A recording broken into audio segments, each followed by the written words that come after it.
Acts of the Apostles, chapters 4 through 6. And as they spake unto the people, the priests and the captain of the temple, and the Sadducees came upon them, being grieved that they taught the people, and preached through Jesus the resurrection from the dead.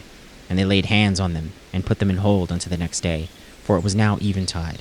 Howbeit many of them which had heard the word believed, and the number of the men was about 5,000. And it came to pass on the morrow that their rulers and elders and scribes, and Annas the high priest, and Caiaphas, and John, and Alexander, and as many as were of the kindred of the high priest, were gathered together at Jerusalem. And when they had set them in the midst, they asked, By what power or by what name have ye done this? Then Peter, filled with the Holy Ghost, said unto them, Ye rulers of the people, and elders of Israel, if we this day be examined of the good deed done to the impotent man, by what means is he made whole? Be it known unto you all, and to all the people of Israel, that by the name of Jesus Christ of Nazareth, whom ye crucified, whom God raised from the dead, even by him doth this man stand here before you whole. This is the stone which was set at naught of you builders, which is become of the head of the corner. Neither is there salvation in any other, for there is none other name under heaven given among men, whereby we must be saved. Now when they saw the boldness of Peter and John, and perceived that they were unlearned and ignorant men, they marveled, and they took knowledge of them, that they had been with Jesus. And beholding the man which was healed standing with them, they could say nothing against it. But when they had commanded them to go aside out of the council, they conferred among themselves, saying, What shall we do to these men? For that indeed a notable miracle hath been done by them is manifest to all of them that dwell in Jerusalem, and we cannot deny it. But that it spread no further among the people, let us straitly threaten them, that they speak henceforth to no man in this name. And they called them and commanded them not to speak at all, nor teach in the name of Jesus. But Peter and John answered and said unto them, Whether it be right in the sight of God to hearken unto you more than unto God, judge ye. For we cannot but speak the things which we have seen and heard. So when they had further threatened them, they let them go, finding nothing how they might punish them, because of the people, for all men glorified God for that which was done. For the man was above 40 years old, on whom this miracle of healing was shewed. And being let go, they went to their own company, and reported all that the chief priests and elders had said unto them. And when they heard that, they lifted up their voice to God with one accord, and said, Lord, thou art God, which hast made heaven and earth, and the sea and all that is in them, who by the mouth of thy servant David hast said, Why did the heathen rage, and the people imagine vain things? The kings of the earth stood up, and the rulers were gathered together against the Lord, and against his Christ. For of a truth against thy holy child Jesus, whom thou hast anointed, both Herod and Pontius Pilate, with the Gentiles and the people of Israel, were gathered together, for to do whatsoever thy hand and thy counsel determined before to be done. And now, Lord, behold their threatenings, and grant unto thy servants that with all boldness they may speak thy word, by stretching forth thine hand to heal, and that signs and wonders may be done by the name of thy holy child Jesus.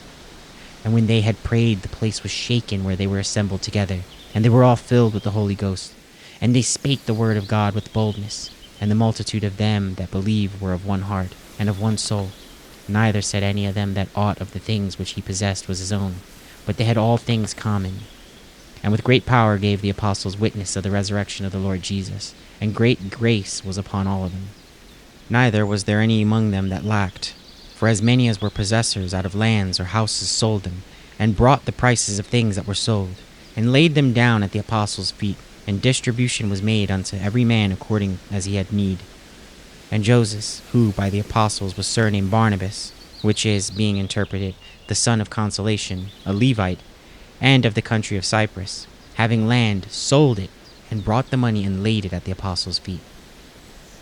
But a certain man named Ananias, with Sapphira his wife, sold a possession, and kept back part of the price, his wife also being privy to it, and brought a certain part and laid it at the apostles' feet. But Peter said, Ananias, why hath Satan filled thine heart to lie to the Holy Ghost, and to keep back part of the price of the land? Whiles it remained, was it not thine own?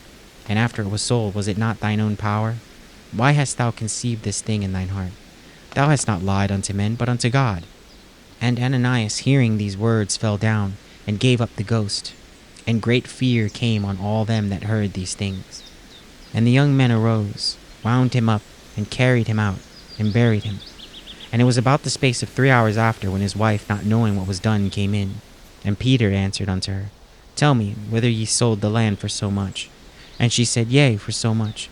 Then Peter said unto her, How is it that ye have agreed together to tempt the Spirit of the Lord?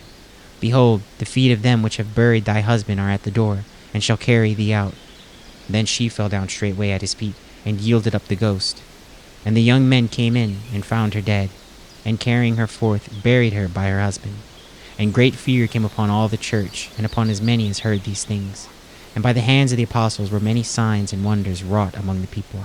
And they were all with one accord in Solomon's porch. And of the rest durst no man join himself to them, but the people magnified them. And believers were the more added to the Lord, multitudes both of men and women, insomuch that they brought forth the sick to the streets, and laid them on beds and couches, that at the least the shadow of Peter passing by might overshadow some of them. There came also a multitude out of the cities round about unto Jerusalem, bringing sick folks, and them which were vexed with unclean spirits, and they were healed every one. Then the high priest rose up, and all they that were with him, which is the sect of the Sadducees, and were filled with indignation, and laid their hands on the apostles, and put them in the common prison. But the angel of the Lord by night opened the prison doors, and brought them forth, and said, Go, stand and speak in the temple to the people all the words of this life. And when they heard that, they entered into the temple early in the morning and taught. But the high priest came, and they were with him, and called the council together, and all the senate of the children of Israel, and sent to the prison to have them brought. But when the officers came and found them not in the prison, they returned and told, saying, The prison truly found we shut with all safety, and the keepers standing without before the doors. But when we had opened, we found no man within. Now when the high priest and the captain of the temple and the chief priests heard these things, they doubted of them whereunto this would grow. Then came one and told them, saying, Behold, the men whom ye put in the prison are standing in the temple, and teaching the people. Then went the captain with the officers, and brought them without violence, for they feared the people, lest they should have been stoned. And when they had brought them, they set them before the council. And the high priest asked them, saying, Did we not straitly command you that we should not teach in this name? And behold, ye have filled Jerusalem with your doctrine, and intend to bring this man's blood upon us. Then Peter and the other apostles answered and said, We ought to obey God rather than men. The God of our fathers raised up Jesus, whom ye slew and hanged on a tree. Him hath God exalted with his right hand to be a prince and a savior, for to give repentance to Israel and forgiveness of sins. And we are his witnesses of these things. And so is also the Holy Ghost, whom God hath given to them that obey him. When they heard that, they were cut to the heart, and took counsel to slay them.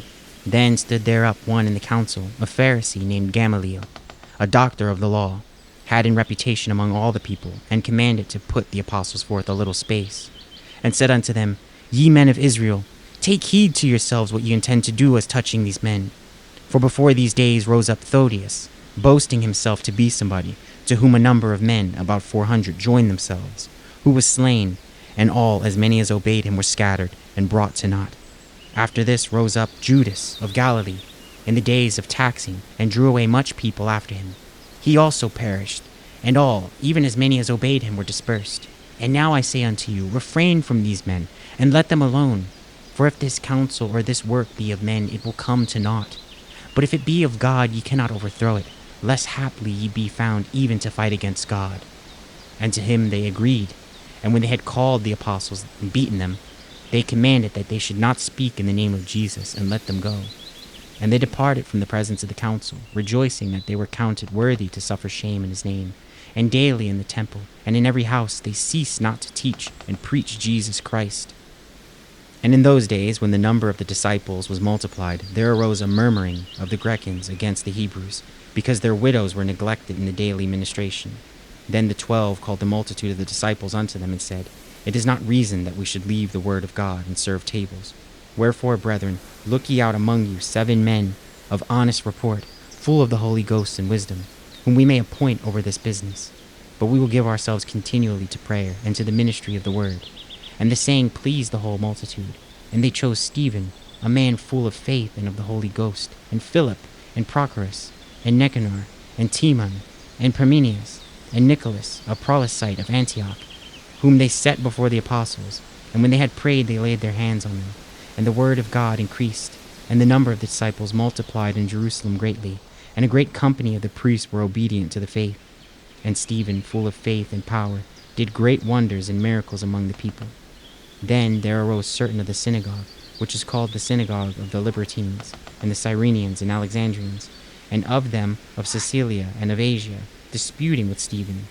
And they were not able to resist the wisdom and the spirit by which he spake. Then they suborned men, which said, We have heard him speak blasphemous words against Moses and against God. And they stirred up the people and the elders and the scribes, and came upon him and caught him, and brought him to the council, and set up false witnesses, which said, This man ceaseth not to speak blasphemous words against this holy place, and the law. For we have heard him say that this Jesus of Nazareth shall destroy this place, and shall change the customs which Moses delivered us. And all that sat in the council, looking steadfastly on him, saw his face, as it had been the face of an angel.